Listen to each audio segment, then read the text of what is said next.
Assalamualaikum warahmatullahi wabarakatuh. Alhamdulillahirrabbilalamin. Salatu wassalamu ala mursalin wa ala alihi wa sahbihi ajma'in, amma ba'du. Bersyukur kepada Allah dan lafaz alhamdulillah, serta bersalawat kepada Nabiullah Nabi Muhammad sallallahu alaihi wasallam dengan lafaz Allahumma shalli ala sayyidina Muhammad wa ala ali sayyidina Muhammad.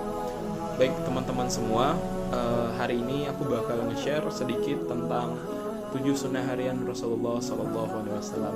Baik, yang pertama adalah menjaga wudu.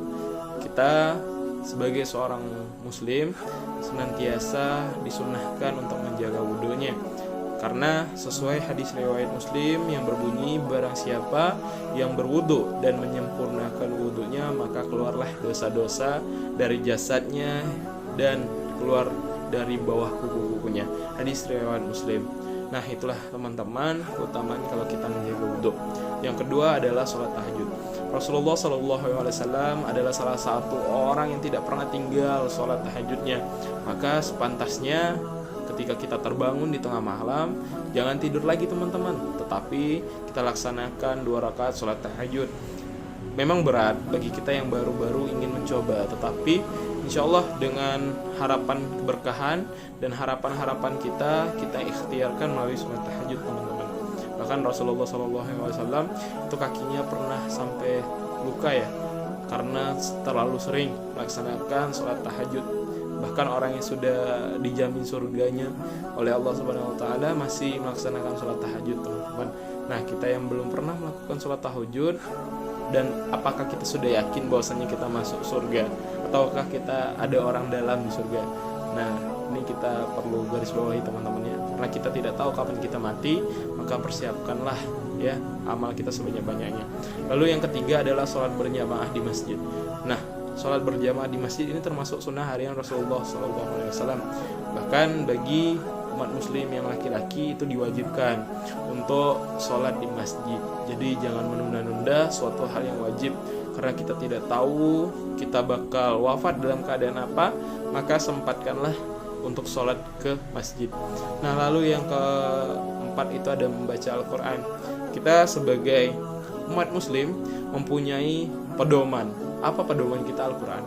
Sama ketika kita ingin membeli ponsel baru, di dalam kotak ponsel baru itu terdapat buku panduan atau pedoman bagaimana cara menghidupkan, bagaimana cara mengecas, atau bagaimana mengoperasikannya dengan baik. Nah, kita sebagai umat muslim mempunyai pedoman untuk menjalani hidup kita menjadi muslim yang baik melalui Al-Quran. Nah, maka jangan sampai kita tidak membaca Al-Quran, dan Al-Quran di rumah kita jadikan pajangan. Jangan sampai, nauzubillah min dzalik. Lalu ada sholat duha. Sholat duha ini adalah sholat yang dimana insya Allah ya salah satu sholat yang untuk memperlancarkan rezeki, dan kita banyak-banyak meminta ketika kita melaksanakan sholat tahajud. Kita sempatkan 2-4 rakaat di pagi hari saat matahari terbit untuk melaksanakan sholat duha ini teman-teman. Karena di kampus kita itu banyak masjid, jadi sempatkanlah sebelum kita belajar, sebelum kita masuk kuliah, maka kita sempatkan 2-4 rakaat untuk sholat duha, yang insya Allah semua harapan kita dijabah oleh Allah Subhanahu Wa Taala. Amin. Yang ke-6 itu ada sedekah ya. Kita sebagai umat muslim juga wajib bersedekah ya, karena di setiap rezeki kita itu ada rezeki orang lain ya. Kalau bisa sedekah kita itu tangan kanan ngasih, tangan kiri bersembunyi, atau istilahnya seperti itu teman-teman ya. Kalau bisa kita bersedekah secara diam-diam saja, jangan terang-terangan, atau bahkan jangan di-upload di sosmed, agar sedekah kita itu tidak masuk ke dalam sedekah yang riya. Dan kalau bisa sedekah itu hanya kita dan Allah yang tahu, gitu teman-teman. Nah, yang terakhir itu ada istighfar. Nah, istighfar ini adalah salah satu ibadah ya, yang mana manfaatnya untuk menghilangkan dosa-dosa kecil, kotor-kotoran kecil, dosa-dosa apapun di dalam diri kita ya, karena diri kita ini penuh dengan dosa, penuh dengan kotoran dosa ya. Jadi kalau kita beristighfar, bintik-bintik hitam dosa-dosa kecil itu akan hilang insya Allah dari tubuh kita.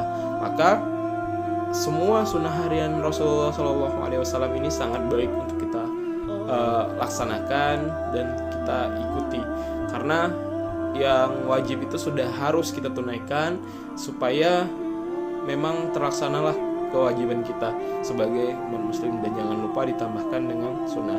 Nah itulah teman-teman, sunnah harian Rasulullah SAW ada 7. Dengan apa yang saya sampaikan, semoga bisa menambah semangat teman-teman untuk sering menambah ibadah sunnahnya. Saya Muhammad Nur, mohon maaf apabila ada kata yang salah, mohon maaf karena saya juga manusia, tempatnya lupa dan salah. Assalamualaikum warahmatullahi wabarakatuh.